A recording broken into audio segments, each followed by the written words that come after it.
વિસાવદર તાલુકાના વેકરિયા ગામે અનેરા ઉદાહરણ રૂપે પુણ્યાનું મોદન સંસ્કાર કરવામાં આવ્યું.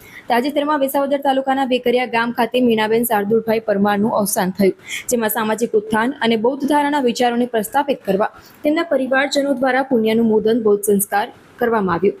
પરમાર કાનજીભાઈ, પરમાર શામજીભાઈ, પરમાર જગદીશભાઈ તેમજ પરમાર જીતેન્દ્રભાઈના માતા, પરમાર ગીગાભાઈના કાકી, પરમાર હરિભાઈ તેમજ પરમાર જીવરાજભાઈના મોટાબાનું પુણ્યાનું મોદન બૌદ્ધ સંસ્કાર કરવામાં આવ્યું.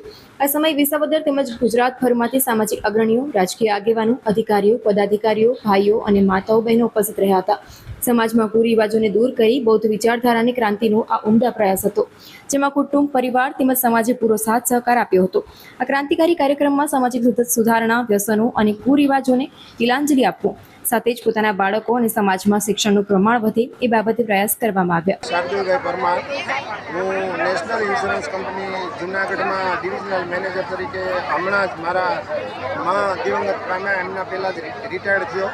મારા બાકીના 3 ભાઈઓ શ્રી શામજીભાઈ ભાજપ તાલુકા ઉપપ્રમુખ, શ્રી જગદીશભાઈ આચાર્ય બાદલપુર પ્રાથમિક શાળા, શ્રી જીતેન્દ્રભાઈ એપીપી આસિસ્ટન્ટ મદદનીશ સરકારી વકીલ વેરાવળ કોર્ટ.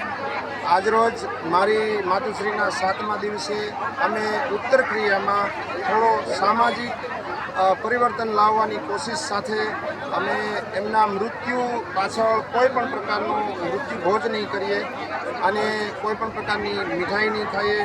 દરેક પ્રકારના ડૉક્ટર બાબા સાહેબે બતાવેલા રાહ પર અમે લોકો દરેક પ્રકારના કુરિવાજોને તિલાંજલિ આપીશું કે અમે અમારા પરિવારમાં કોઈ શોક નહીં પાડીએ અને કોઈ પણ પ્રકારના પ્રસંગમાં મારી માતાના મૃત્યુના હિસાબે કોઈ પ્રસંગ ના કરવો એવું પણ નહીં કરીએ. અમે સગાવાલાને ત્યાં જમવા જવાનું, બૈરાઓએ નાકમાં દાણો નહીં પહેરવાનો, શોક પાડવાનો, આવી તમામ કુરિવાજોને તિલાંજલિ આપવાનો અમે નાનો એવો પ્રયાસ કર્યો છે.